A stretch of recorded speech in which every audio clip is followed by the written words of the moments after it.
The term family friend implied said friend was a friend to the entire family.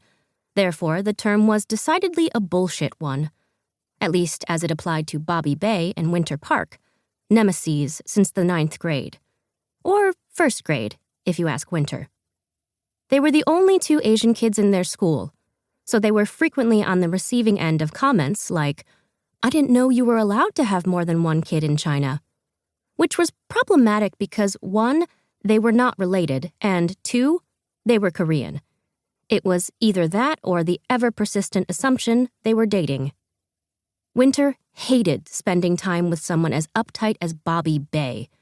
Yet when she asked her parents if she could visit MIT over summer break, he was their first choice to accompany her. "No," Winter said plainly. "Just because you and Bobby's family are best friends doesn't make us friends." Their parents had met when Bobby's family moved from New Jersey to North Carolina. It was during a back-to-school night when Winter's parents, who had formerly been the only Asian parents in the PTO, spotted the Baes from across the room and adopted them as their so-called family friends. Since then, it'd been all sunshine and Malona bars for their parents. However, for Winter and Bobby, if their relationship had a mascot, it'd be an eye roll. Winter's father wrinkled his nose. "You both are too competitive. It's always something with you. Class rank, attendance, even marching band." "Because he's such a try-hard for no reason," Winter huffed. "And what's wrong with a little competition?" "You're usually on the same team," her mother replied. "We don't need to have this conversation again. We're well aware of your rules."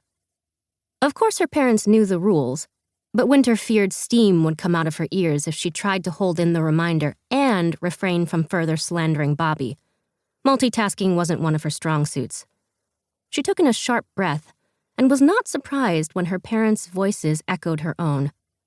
"We will play nice in front of our parents. We will not be seen talking to each other at school. We will not meet outside of school," the 3 chanted in unison. "It's a legally binding contract," Winter said. Bobby had even tried to get it notarized at one point, but the notary refused on account of it having been written in crayon. "Then your mother and I can sue because you gave up on rule number 1 years ago," Appa said. "And how many amendments have you added since then? 40?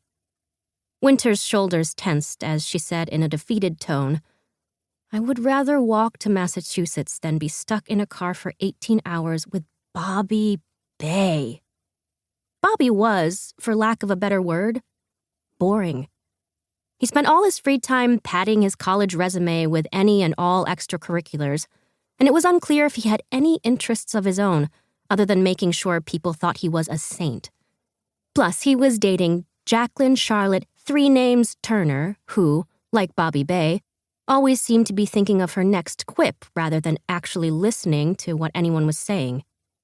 "You're being dramatic, Sunhee," Winter's mother said as she idly flipped channels, not bothering to look up. "You can't walk that far." "Not true, Amma. Frodo did it, and he wasn't even wearing shoes," Winter retorted. Amma looked up for the sole purpose of rolling her eyes.